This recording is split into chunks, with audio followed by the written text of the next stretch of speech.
नमस्कार, मेरा नाम है जूली। आप देख रहे हैं न्यूज़ 18 का डिजिटल प्लेटफॉर्म।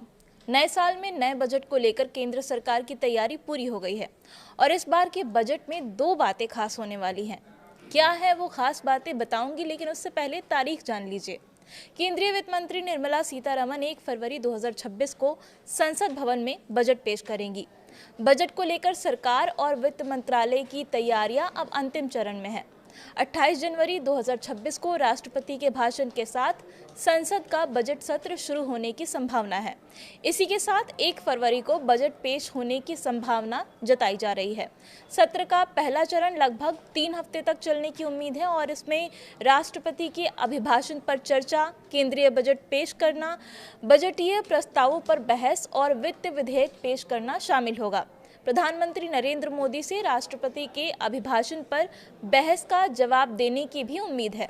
सत्र का दूसरा चरण, जो लगभग 4 हफ्ते तक चलने की संभावना है, उसमें प्रमुख सरकारी विधेयकों को पारित करने और मंत्रालयों में अनुदान मांगों पर चर्चा करने के मुद्दे केंद्रित रहेंगे। किसानों से लेकर नौकरी पेशा लोगों तक, शिक्षा से लेकर रेलवे और इंफ्रास्ट्रक्चर तक हर वर्ग के लोग इस बजट का बेसब्री से इंतजार कर रहे हैं। इस बजट को लेकर के काफ़ी सारी उम्मीदें जुड़ी हुई हैं। और अब आते हैं बजट की दो खास बातों पर।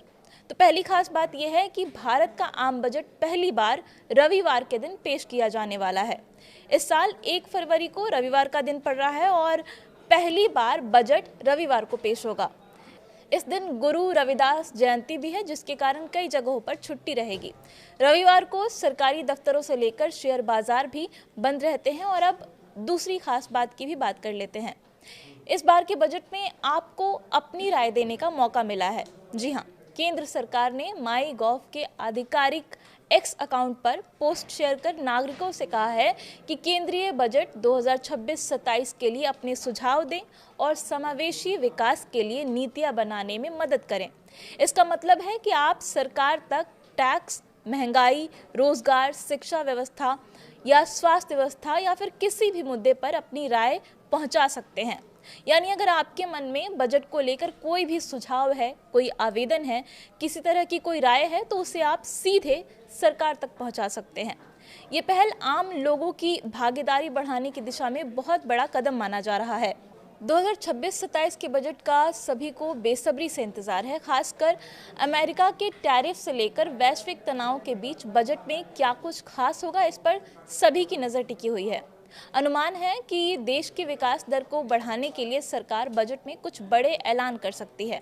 सरकार आयकर दाताओं की संख्या बढ़ाने पर जोर दे सकती है, क्योंकि वर्तमान में 150 करोड़ की आबादी में से केवल 3 से 3.5 करोड़ लोग ही आयकर का भुगतान करते हैं। पिछली बार 12 लाख की आय पर छूट एक महत्वपूर्ण कदम था। अब इस साल के बजट में सरकार क्या फैसले लेती है, इस पर सबकी नज़र है। और 1 फरवरी को जब वित्त मंत्री निर्मला सीतारमण बजट पेश करेंगी तो सारी बातें साफ हो जाएंगी।